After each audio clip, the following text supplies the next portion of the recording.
langsung aja ya. Baik, terima kasih. Terkait dengan pernyataan Bapak Presiden, tentu ya kita sangat mendukung ya apa yang sudah dinyatakan oleh beliau, dan kami sangat responsif terkait dengan pernyataan beliau ya, pernyataan Bapak Presiden yang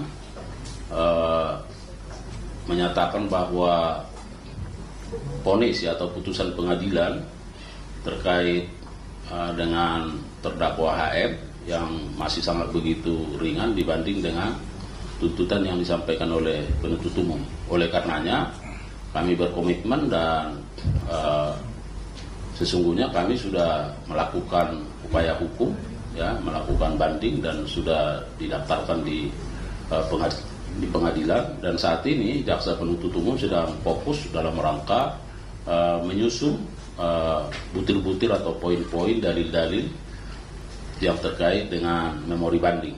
Nah, memang kami berkomitmen walaupun barangkali salinan putusannya masih kita tunggu, tapi karena ada catatan persidangan yang dilakukan oleh jaksa penuntut umum, maka itu juga bisa kita jadikan sebagai pedoman ya, sebagai dasar untuk menyusun dalil-dalil yang kita sampaikan, karena kita tahu bahwa dari sisi stigmat yang diajukan bahwa penuntut umum menuntut yang bersangkutan 12 tahun tapi hanya diputus dengan 6 tahun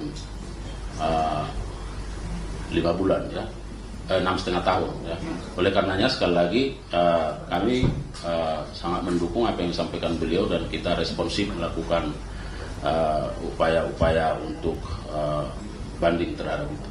Tapi Pak, itu memungkinkan ya untuk tuntutan 50 tahun kan Pak Prabowo bilang itu putusan 50 tahun. Nah itu kira-kira memungkinkan nggak Pak? Saya kira harus selalu saya sampaikan ya, Presiden itu kepala negara ya, pemikiran presiden, pemikiran filosofis kemaslahatan ya.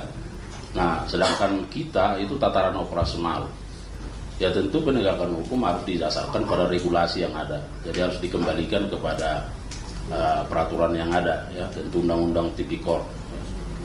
Pak, saya pakai dari Kompas TV, masih soal yang tadi serupa, mau tanya aja, kenapa sih vonis koruptor itu banyak yang terjadi dan sangat jauh dengan yang dituntutkan oleh jaksa? Terima kasih.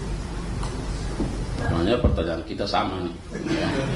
Kita sebaris soal itu ya.